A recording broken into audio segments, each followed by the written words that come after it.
जो पानी से नहाता है वो लिबास बदलता है, और जो पसीने से नहाता है वो इतिहास बदलता है। हेलो दोस्तों, मैं नीरज कुमार और आपका अपना यूट्यूब चैनल ऑनलाइन स्टडी 24 पर आपका स्वागत करते हैं। आज मैं एसएससी जीडी का शिफ्ट 1 का पूरा 31 क्वेश्चन को लेकर आया हूं, और सभी क्वेश्चन को मैं बारी बारी से दिखाऊंगा, क्योंकि सभी बहुत से ऐसे स्टूडेंट हैं जो एसएससी जीडी के तैयारी कर रहे हैं और जिनको बहुत ही जरूरी है प्रश्नों को जानना कि आखिर एग्जाम में किस तरह के क्वेश्चन आ रहे हैं। तो चलिए पहले क्वेश्चन को देखेंगे। पहला क्वेश्चन है कि पानीपत का प्रथम युद्ध कब हुआ था? पानीपत का प्रथम युद्ध कब हुआ था? तो पानीपत का प्रथम युद्ध 1526 ईस्वी में हुआ था। ठीक है, नेक्स्ट क्वेश्चन है सिग्मो उत्सव किस राज्य में मनाया जाता है? तो सभी को मालूम होगा कि सिग्मो उत्सव गोवा राज्य में मनाया जाता है। फिर है अनुच्छेद 356 का संबंध किससे है? अनुच्छेद 356 का संबंध किससे है? तो अनुच्छेद 356 का संबंध राष्ट्रपति शासन से है। शासन से है, राष्ट्रपति शासन से है। नेक्स्ट क्वेश्चन है आपका कि सर्वप्रथम भारत रत्न पुरस्कार किसे दिया गया था? सर्वप्रथम भारत रत्न पुरस्कार किसे दिया गया था? तो डॉक्टर राधा कृष्णन को दिया गया था। राधा कृष्णन को दिया गया था। अगला क्वेश्चन है आपका कि समझौता एक्सप्रेस किनके बीच चलती है? किनके बीच चलती है? तो समझौता एक्सप्रेस भारत और पाकिस्तान के बीच चलती है। यह एक ट्रेन है, और यह ट्रेन 1976 ईस्वी में संचालित की गई थी, ताकि दोनों देशों के बीच क्या रहे, संबंध अच्छा रहे। यानी ये भारत और पाकिस्तान के बीच, भारत और पाकिस्तान के बीच चलती है समझौता एक्सप्रेस। अगला क्वेश्चन है आपका कि सबसे प्रदूषित शहर कौन है? तो देख लीजिए, बहुत इंपॉर्टेंट क्वेश्चन है, ये बार बार रिपीटेड क्वेश्चन हो रहा है, क्योंकि पीछे भी एसएसएल में ये क्वेश्चन को पूछा गया था। सबसे प्रदूषित शहर, तो ये आपका गाजियाबाद हो जाएगा। कौन सा हो जाएगा? तो गाजियाबाद हो जाएगा। ठीक है, और नेक्स्ट क्वेश्चन है आपका वर्तमान मुख्य न्यायाधीश कौन है? वर्तमान में मुख्य न्यायाधीश कौन है? तो आपको मालूम होना चाहिए वर्तमान में मुख्य न्यायाधीश कौन है। तो एन.बी. लिख देते हैं, एन.बी. रमण। एन.बी. रमण है, एन.बी. रमण है। ठीक है, नेक्स्ट क्वेश्चन को देखते हैं।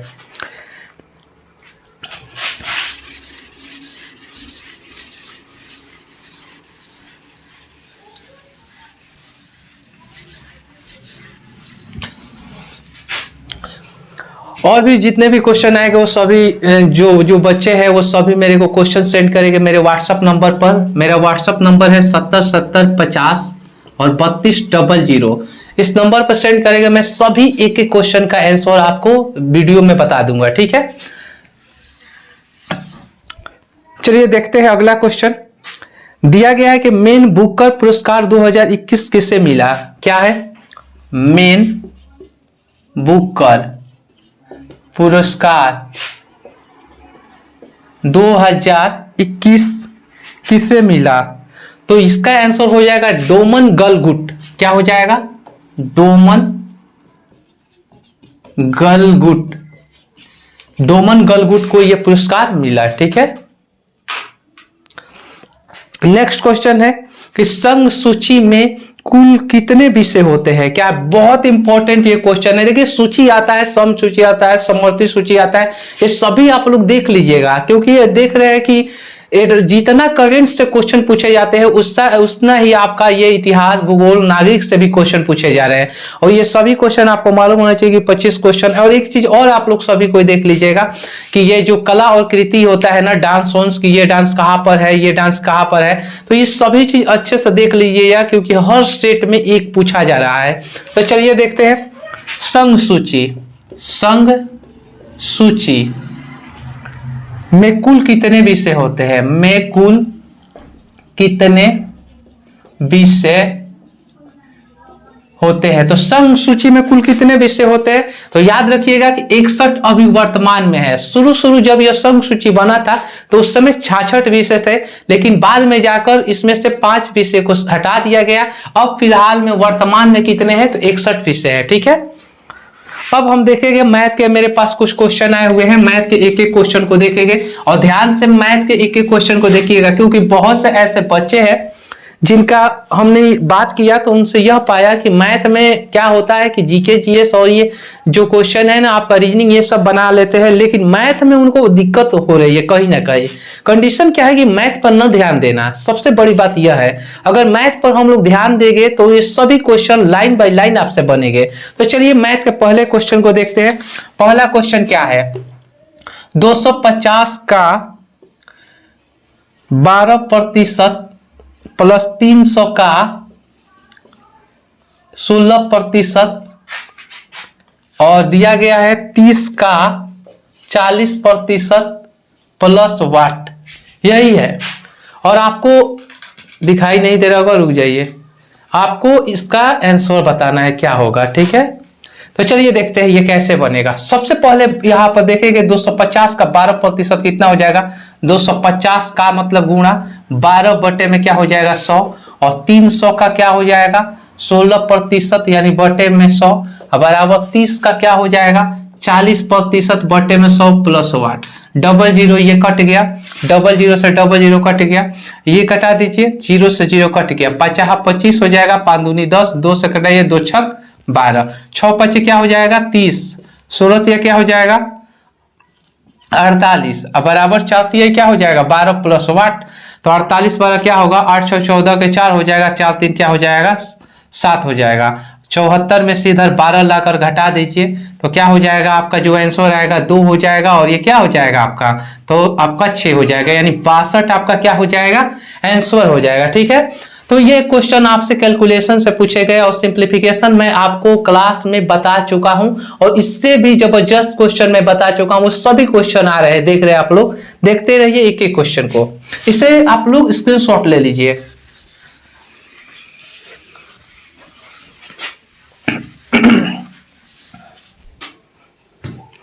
नेक्स्ट क्वेश्चन देखेंगे। किसी वस्तु 1170 में, क्वेश्चन को लिख देते हैं ताकि आपको समझ में आए। किसी वस्तु 1170 रुपये में, किसी वस्तु 1170 रुपये में बेचने पर 10% हानि हो तो उसी वस्तु को कितने में बेचे कि 20% का लाभ हो, बेचे कि 20% का लाभ हो 20% का क्या हो? लाभ हो। बहुत मस्त क्वेश्चन है ये। टाइप आपको पढ़ाया गया है एसएससी जीडी के बैच में, आपको बताया गया था कि ये क्वेश्चन कैसे बनेगा। देखिए आप ध्यान से, 1170 रुपये में किसी वस्तु को बेचा जा रहा है, कितने में? 1170 में। तो 10% की हानि हो तो, अगर 1170 में बेचा जा रहा है तो 10% की हानि हो रहा है, लेकिन उस पर 20% लाभ कमाना है तो कितने में बेचा जाए वस्तु को? तो देखिए हानि हो रहा है, जब 20% लाभ कमाएंगे तो कोई भी अपने आप में 100% होता है। जब 20% लाभ कमाइएगा तो 120 हो जाएगा। और पहले कितना परसेंट हानि हो रहा था? 90। कोई भी अपने आप में 100% होता है, जब 10% हानि होगा तो 90 हो जाएगा। तो जो हुआ था वो नीचे चला जाएगा और 0 से 0 कट गया, 3 का 9, 3 चौके 12 हो जाएगा। ठीक है, 3 से कटाइए, अब ये कट जाएगा, क्या हो जाएगा? तितरी का 9 हो जाएगा, 3 9 27 हो जाएगा, 0 हो जाएगा। तब इससे गुना कर देंगे, आपका क्या हो जाएगा, 9 चौके 36 का 6 हो जाएगा, हासिल 3 और 4 3 12 3 15 और यहाँ पर एक 0, यानी 1560 आपका क्या हो जाएगा, आंसर हो जाएगा। यानी 1560 रुपये में बेचिएगा तो उसको 20% की क्या होगी, लाभ होगी। ठीक है, तो इसको नोट कर लीजिए। एक और क्वेश्चन मेरे पास आया हुआ है, दिया गया है कि 4 आदमी 6 लड़के एक काम को 10 दिन में करते हैं। देख लिया जाए, 4 आदमी है, क्वेश्चन को लिख देते हैं, ध्यान दीजिएगा। 4 आदमी 6 लड़के एक काम को 10 दिन में करते हैं। फिर कह रहा है कि 8 आदमी और कितना, 12 लड़के एक काम को कितने दिन में करेंगे, कितने दिन में करेंगे। बहुत मजेदार क्वेश्चन। अभी फिलहाल मैं आपको टाइम एंड वर्क पढ़ा रहा था और टाइम एंड वर्क में मैं आपको बताया था कि इतने आदमी इतने लड़के और इतने दिन में कर रहे, तो इतने आदमी इतने लड़के कितने दिन में करेंगे। तो देख लिया जाए, कितने आदमी है, 4 आदमी है, 6 लड़के हैं और एक काम को कितने दिन में, यहां पर मैन हो जाएगा, यहां पर बॉयज हो जाएगा और यहां पर डे हो जाएगा। ठीक है, फिर 8 आदमी और कितने लड़के हैं, तो 12 लड़के दिया गया है, यहां पर 12 लड़के और उस काम को कितने दिन में करेंगे ये पूछ रहा है। तो देख रहे हैं कि आदमी का दुगुना हो रहा है, लड़के का दुगुना। 4 आदमी 6 लड़के किसी काम को 10 दिन में कर रहे हैं, तो वही काम को 8 आदमी 12 लड़के कितने दिन में करेंगे। जब ये आदमी दुगुना हो रहा है तो ये काम क्या होगा, एक गुना होगा, घटेगा, यानी 10 का क्या हो जाएगा, तो 10 का आधा कर देंगे तो कितना, यानी 5, यानी 5 दिन में आपका यह काम पूरा हो जाएगा। कब, जब आदमी और लड़के की संख्या को दुगुना कर देंगे तब। ठीक है, चलिए नेक्स्ट क्वेश्चन को देखते हैं। एक क्वेश्चन और मेरे पास आया हुआ है, सभी कोई ये तो ध्यान दीजिएगा कि जो भी जीडी का होगा पेपर, मैं शाम रेगुलर आपको सभी शिफ्ट का बता दूंगा और मैं कल से एक काम करूंगा कि शाम 7 बजे या 7 या 8 बजे टाइम निर्धारित कर दूंगा और उस टाइम पर पूरे तीनों शिफ्ट का पेपर लेकर आऊंगा और तीनों shift line by line fully discussion के साथ समझाऊंगा। अगला क्वेश्चन है कि किसी संख्या 6/7 की बजाय 7/6 से गुणा करने के लिए कहा गया तो कितने की त्रुटि हुई। देखिए क्या होता है, ये भी क्वेश्चन बड़ी मजेदार है। किसी संख्या में बोला गया 6/7 से गुणा करने के लिए, लेकिन गलती से 7 कितना से हो गया, 6 से हो गया। तो कह रहा है कि इनमें कितनी की त्रुटि हुई, आपको त्रुटि बताना है। तो सबसे पहले 6 और 7 का दोनों का एलसीएम लेंगे तो 42 हो जाएगा, कटा दीजिए 6 7 42, 7 6 क्या हो जाएगा 42, ये हो जाएगा 36 और ये हो जाएगा कितना 49। कितने की त्रुटि हुई, अंतर कितने का है, तो अंतर 49 में से 36 घटाएंगे तो कितने हो जाएगा 13। अब क्या कह रहा है कि कितने की त्रुटि हुई। ठीक है, अब बट्टे में क्या करेंगे, तो बट्टे में आपका क्या करते हैं, तो लिखते हैं हम कितना 36 को लिखते हैं। अब उसके बाद क्या, क्यों 36 को लिखेंगे, क्योंकि इतने से कहा गया था लेकिन किया गया था इतना से, तो जो सही होगा उसी को हम नीचे लिख देंगे। ठीक है, और 100 से गुना कर देंगे।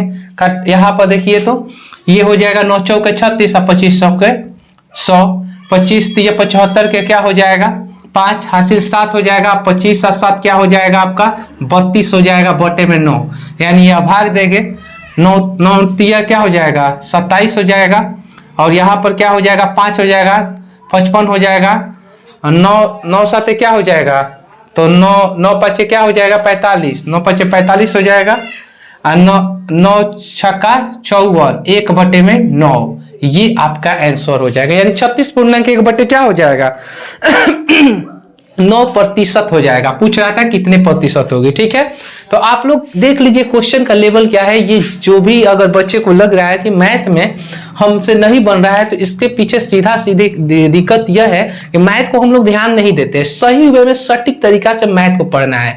और मेरे पास ये कम टाइम था, यानी हमारे पास सभी लड़कों के पास कम टाइम था, तो कम समय में क्या पढ़ना था और क्या नहीं पढ़ना था इस पर हम लोग ध्यान देंगे। तो चलिए देखते हैं नेक्स्ट क्वेश्चन।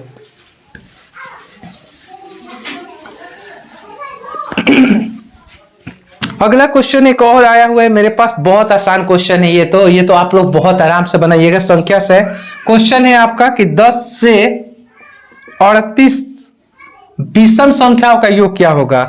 10 से 38 विषम संख्याओं का योग क्या होगा, पूछ रहा है योग। तो सबसे पहले 1 से 37 तक देख लेंगे। 1 से 37 तक में 1 से लेकर 9 तक घटा देंगे तो फिर 10 से लेकर 37 तक होगा। 38 से पहले ही देखना है, तो 1 से लेकर 37 तक कह रहा है कि क्या विषम संख्याओं का क्या होगा, योग। तो 1 से 37 तक क्या हो जाएगा? तो सबसे पहले एक बात जान लीजिए, विषम संख्याओं का योग निकालने के लिए फॉर्मूला n² होता है। इनके बीच विषम कितना आएगा? 19 का स्क्वायर 300 क्या हो जाएगा? 61। और यहाँ पर n² हो जाएगा। तो 1 से 9 के बीच कितनी कुल है? तो 1 से 9 के बीच आप देख सकते हैं क्या क्या है विषम, 1 है, 3 है, 5 है और 7 है। उसके बाद क्या है? कुछ नहीं। तो यहाँ पर क्या हो जाएगा, आप देखेंगे कि 1 से 9 के बीच टोटल संख्या जो हो जाएगा वो कितना होगा? 5 हो जाएगा। तो 5 का स्क्वायर यानी 25 सब्ट्रैक्ट कर देंगे तो कितना होगा? 11 में से 5 6, ये हो गया कितना? 5 में से 2 घटा 3 और ऊपर से कितना उतरा? तो ऊपर से उतरा 3, यानी 336 आपका आंसर होगा। ठीक है। एक आपका क्वेश्चन आया हुआ है अनुपात समानुपात से। मैं बार बार बोल रहा था कि ये बहुत इंपॉर्टेंट चैप्टर है अनुपात समानुपात। देखिए क्वेश्चन क्या है, कह रहा है ए 20 से 30% कम है। थोड़ा सा ध्यान देना है, क्वेश्चन को लिख देते हैं या समझ भी लीजिए ऐसे। ए जो है वो 20 से 30% कम है। अगर बी हो जाएगा 100 तो ए हो जाएगा कितना बच्चा? 70 हो जाएगा। उसके बाद कह रहे हैं कि बी सी से 20% क्या है? कम है। बी जो है वो सी से 20% कम है। अगर सी आपका 100 हो जाएगा तो ये आपका 20% कम होगा तो क्या हो जाएगा? 80 हो जाएगा। अब इसको कैंसिल कर देंगे, 0 0 हो जाएगा। 20 चौके 80 या 20 पचे 100 हो जाएगा। अगर ए अनुपात क्या तो बी अनुपात सी लाते हैं तो आपका ए अनुपात बी बराबर 7 अनुपात 10 और बी अनुपात सी बराबर क्या हो जाएगा? बी अनुपात सी बराबर तो 4 अनुपात 5। तो ये हो जाएगा 50, ये हो जाएगा 40 और ये हो जाएगा 7 चौक 28 हो जाएगा। यानी आपका 28 40 और क्या आ जाएगा? 50 आ जाएगा। अब क्या कह रहे हैं? सी का हिस्सा पूछ रहा है। तो सी का हिस्सा, तो सी का कितना दिया गया है? तो कहिएगा सर 50 बटे में एक टोटल 118 गुणे कितना? तो ये अमाउंट कितना दिया है? 1158 दिया गया है। अब इसको कैंसिल कीजिए और कैंसिल करने के बाद जो आएगा वो क्या हो जाएगा? आंसर हो जाएगा। एक क्वेश्चन आपका एलसीएम एचसीएफ से दिया गया है, देखते हैं क्वेश्चन को। कह रहे हैं एलसीएम बराबर 120, एलसीएम बराबर क्या है? 120 और एचसीएफ बराबर क्या है आपका? तो एचसीएफ बराबर 4 और पहली संख्या दिया गया है 24 और दूसरी पूछा है। बहुत आसान है भाई, इसको तो एकदम तोड़ दो जाकर। यहां पर हमने क्या बताया गया था कि एचसीएफ गुणे एलसीएम, एचसीएफ गुणे एलसीएम और यहां पर बट्टा में क्या हो जाएगा? बी हो जाएगा कितना बराबर? सॉरी ए हो जाएगा कितना बराबर? तो बी बराबर दूसरी संख्या बराबर क्या हो जाएगा? मौसो गुणे लौसो बटे में पहली संख्या। तो मौसो लौसो कितना है? तो कहिएगा सर 120 गुणे 4 बटे में ए कितना है? 24। कटाइए 4 छक 24, 6 एकम 6, 6 दूनी 12, 0 यानी क्या हो जाएगा आपका? 20 आंसर हो जाएगा। तो बना लीजिए इसको। एक क्वेश्चन और देख लीजिए, बहुत अच्छा क्वेश्चन है ये दिया गया है। ये क्वेश्चन क्या, सुने सभी कोई ध्यान देंगे कि दो संख्याओं का योग 20 है और दो संख्याओं का गुणनफल कितना है? तो आपका 91 है। तो योग दिया गया है कितना? 20 दिया गया है और गुणनफल कितना दिया गया है? गुणनफल तो 91 दिया गया है। समझिए दो संख्या वो कौन सा लेगा कि योग 20 होगा गुणनफल 91 होगा? तो एगो हो जाएगा 13, एगो हो जाएगा 7। 13 और 7 को जोड़ेंगे तो योग 20 आएगा और 13 गुणे 7 कर देंगे तो गुणनफल कितना आएगा? 91 आ जाएगा। 13 7 91। अब क्या कह रहा है? तो कह रहे उसके व्युत्क्रमों का योग क्या होगा? व्युत्क्रम का मतलब क्या होता है? ये जो संख्या है ना 13 7 इनका उल्टा, तो 1/13 प्लस 1/7 तो हो जाएगा 13 7 91। यहाँ 13 7 क्या हो जाएगा? 20। ये आपका क्या हो जाएगा? आंसर हो जाएगा। और भी क्वेश्चन जितने आएंगे मैं आप सब, और भी जितने क्वेश्चन आएंगे मैं आपको एक एक क्वेश्चन बताऊंगा और आप लोग मेरे व्हाट्सएप नंबर बार बार मैं बोल रहा हूं कि इस नंबर को लिख लीजिए और इस नंबर पर जितने भी क्वेश्चन होंगे आप लोग शेयर कीजिए। मैं सभी क्वेश्चन का जवाब दूंगा और एक एक क्वेश्चन को हम बारीकी से देखेंगे और एक एक क्वेश्चन जितने भी बच्चे हैं जिसको भी मैंने पढ़ाया है उनसे बात कीजिए कि ये आया है कि नहीं। एकदम टोटल पढ़ाया हुआ ही आया है, पूरे 100% पढ़ाया ही आया है। और मैं 2 बजे से लाइव क्लास लूंगा, उस पर भी जितने जीडी के बच्चे हैं जिसका दिसंबर में एग्जाम होने वाला है वो सभी बच्चे 2 बजे का क्लास जरूर करें, क्योंकि बहुत जरूरी क्लास है और जो एग्जाम में आएंगे भी उनके बारे में भी आपको उस पर पूरा डिटेल मैथ, रीजनिंग सभी चीज बताए जाएंगे। तो जय हिंद, जय भारत।